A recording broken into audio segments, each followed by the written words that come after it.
Dear students, today we are going to learn a poem, Lines Written in Early Spring, which was composed by William Wordsworth.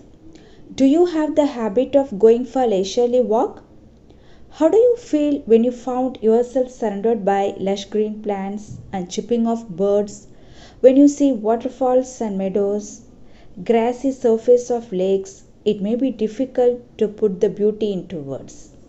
But thanks to the efforts of nature poets and authors, this poem, Lines Written in Early Spring, was composed by the nature poet William Wordsworth.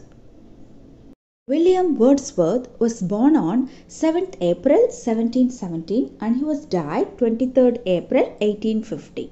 He was a major English poet who with Samuel Taylor Coleridge helped to launch the Romantic Age in English literature with their joint publication Lyrical Ballads. Wordsworth was Britain's poet laureate from 1843 until his death. He was popularly known as a nature poet. Some of his famous poems are Daffodils, The Solitary Reaper, To the Cuckoo, The Tables Turned, lines composed a few miles above Tintern Abbey. William Wordsworth was a major English poet and he was collaborated with Samuel Taylor Coleridge in preface to Lyrical Ballad, making the start of the Romantic era. What is meant by ballad? A poem or song narrating a story in short stanzas. Okay, that is a simple song, that is ballad. Wordsworth was Britain's poet laureate. What is meant by laureate? A person who is honored with an award. A poet officially appointed by the government, typically expected to compose poem for special events and occasions from 1843 until his death. Wordsworth's works are enjoyed by both youngsters and adults. He surely remains as one of the most important and favored poets. In 1843, he became England Poet Laureate, a position he held for the rest of his life. He was popularly known as a nature poet. Some of his famous poems are Daffodils, The Solitary Reaper, To the Cuckoo, The Tables Turned, lines composed a few miles above Tintern Abbey. Okay, now we shall move on to the explanation of the poem. Let's see the first stanza. I heard 1,000 blended notes while in a grove I sat reclined, in that sweet mood when pleasant thoughts bring sad thoughts to the mind. The poet tells that while he was sitting in a reclined, leaning back in a resting position on a woodland forested area. Grove, woodland forested area, that is a small woods. And he heard 1,000 mixed musical notes of nature, blended, mixed. The poet sits under a tree and thinks about nature and its beauty. The poet tells that while sitting reclined in a woodland grove, his mind was filled with several thoughts. Do you understand? His mind was filled with several thoughts. The first stanza reveals that Wordsworth relaxes in a small grove of trees listening to the bird song. Although bird song inspires happy thoughts, man has returned the favor by making a mess of his relation with his fellow men.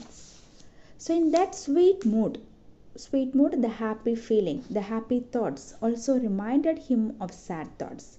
Here he refers to the changes that society has undergone around him as sad thoughts. So the speaker is concerned about the state of nature because it is linked to human actions in some way. It disturbs his mind whereas he is enjoying the nature at that time. Do you understand the first stanza? Let's move on to the second stanza. To her fair works did nature link the human soul that through me ran, and much it grieved my heart to think what man has made of man. The poet appreciates the nature for her God, like abilities of linking a human soul to herself. To her fair works did nature link the human soul that through me ran. So nature's soul is not that different from humanity. And much it grieved my heart to think. The poet feels very sad. Grieved means mourn or to feel intense sorrow. The poet feels very sad while thinking about how cruelly man has separated himself from Mother's nature. Wordsworth states one of his principal philosophies here. It's a man's innate state. Innate state means inborn state, to be close to nature. So the poet reclines in a beautiful grove surrounded by the blended notes of nature, and yet, even as he enjoys the scene, it inspires a melancholy mood and he begins to have dark thoughts about humanity. So nature has connected itself to his soul, leading him to sadly consider what man has made of man. So the second quatrain moves briefly away from nature to reminiscence on the misery that other humans have caused each other since time immemorial. The poet says, man's state by nature is close to nature. Okay, do you understand? The man's state by nature is close to nature. So in this stanza, the speaker described how, despite being civilized, mankind has an innate spiritual connection to nature and her fair works. The speaker implies that man can be both a part of nature and a rational being in control of himself and his surroundings. The speaker is a thoughtful being, a philosopher of sorts, and is certainly reasonable. But he is at peace with nature in a way that many of his contemporaries would find odd. Do you understand? Let's move on to the third stanza. Through primrose tufts in that sweet bower the periwinkle trailed it wreaths, and this my faith that every flower enjoys the air it breathes. In that pleasant shady place through green primrose bunches trailed periwinkle plants in the form of wreaths. What is a primrose? A wild plant with yellow flowers. What is meant by bower? A shady place, okay, a pleasant shady place under trees. A periwinkle, a trailing plant with large blue flowers that is used as a ground cover. So trailed, to drag or let drag along the ground.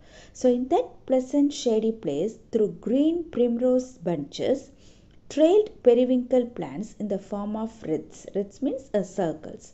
And this my faith that every flower enjoys the air it breathes. The poet has faith or strongly believes that every flower enjoys every ounce of the air it breathes. They are thankful for living besides the nature. So every flower is thanking the nature. The poet says man's state by nature is close to nature. So through primrose tuft in that green bower, the periwinkle traded breaths. And this my faith that every flower enjoys the air it breathes. So the presence of nature as living things strike. Throughout the poem, Wordsworth built up the idea of a living, breathing world that is only a fraction removed from humanity. Do you understand? Let's move on to the fourth stanza. The birds around me hopped and played, their thoughts I cannot measure, but the least motion which they made, it seemed a thrill of pleasure.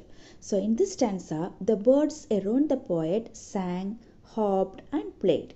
He is in awe of these creatures. Awe means a surprise. He cannot measure their thoughts of joy. But the least motion which they made, it seemed a thrill of pleasure. Though the poet does not understand their languages and ways, he does recognize that the birds are creating all these moments out of sheer pleasure and joy. So, do you understand? So, in this stanza, the poet was quite impressed with the beauty and peace that prevailed in the woodland. The birds were oblivious to the presence of the poet. They hopped and chirped around him in absolute bliss. So the poet said these words while trying to fathom their thoughts. So the poet was overwhelmed with delight in the company of birds, plant kingdom, and the brook. So he tried hard to understand the thoughts of the birds through the birds' language, but he couldn't succeed. He simply inferred that they were thrilled and enjoying the jocund company. Okay, children, let's move on to the next stanza. The budding twigs spread out their fan to catch the breezy air, and I must think, do all I can, that there was pleasure there. Budding, what does mean by budding? Growing or developing. Twigs, small leafless branches of a woody plant. So the growing small leafless branches spread out to catch the flowing breeze, which is sweet and light. And I must think, do all I can, that there was pleasure there. And all that the poet can do is to gather pleasure in their existence. So speaker tells the readers about how beautiful and satisfying life is in his area. He goes on to describe what he sees as pleasure, such as how every flower enjoys the air it breathes, and how the birds that hopped and played around him were returned with the smallest motion that seemed to give them a thrill of pleasure. So these natural creatures have attained paradise by simply existing as nature intended, free of civilization and in a state of natural grace. Okay, students, let's move on to the last stanza. If this belief from heaven be sent, if such be nature's holy plan, have I not reason to lament what man has made of man? So in the last stanza, the poet questions that if this is heaven and this is the holy plane of nature, then what has man made of man, that is himself and his kind, by separating from such joy? So if it is a belief sent by heaven, then it is a holy plan of nature, then I have to feel sorry. So the poet's spirits are still lamenting. What is meant by lament? To express sorrow or unhappiness about something. So the poet's spirits are still lamenting, feeling sorrow about the miseries of the human world.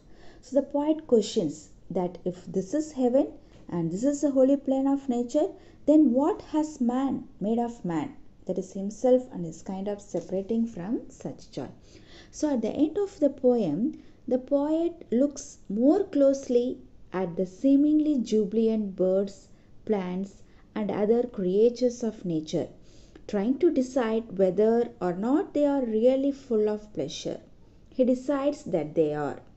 In the last stanza, he asks whether, if it is true that nature is full of pleasure, he then has a good reason to be sad about what man has made of man.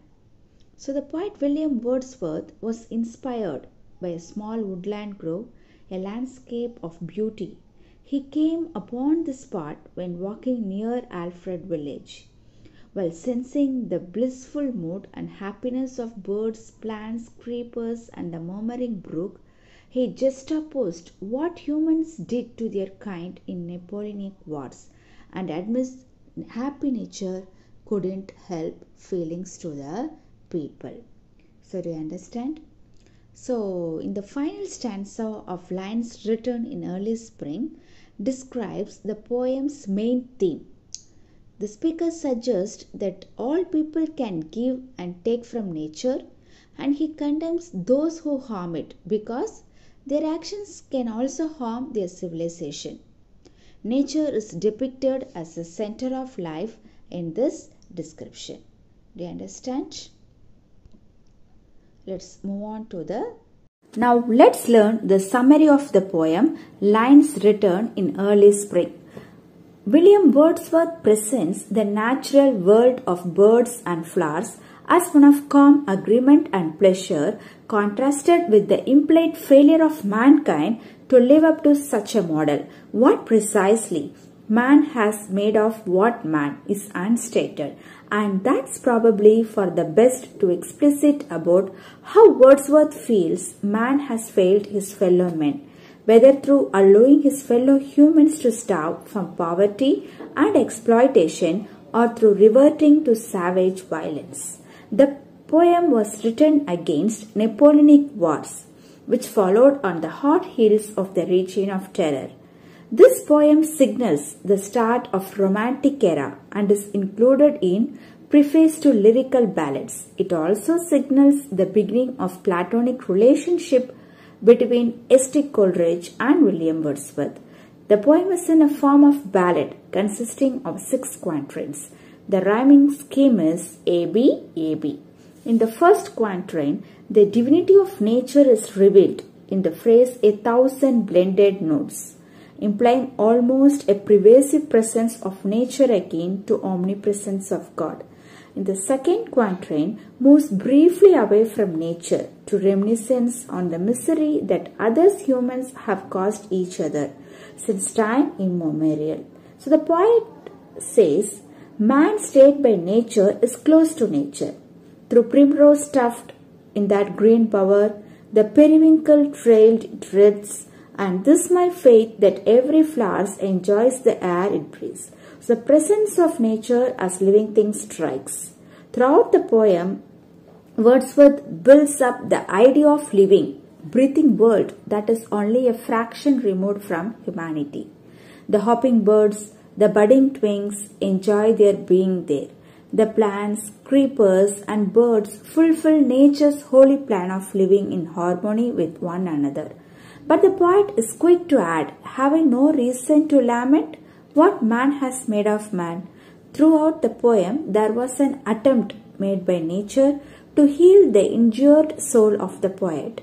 The world of nature, untouched by the miseries of humanity, continues on while human soul, bound in its rigid case of mortality and reason, is left behind to experience the misery of the human world. So, this is a summary of the poem. I hope you understood.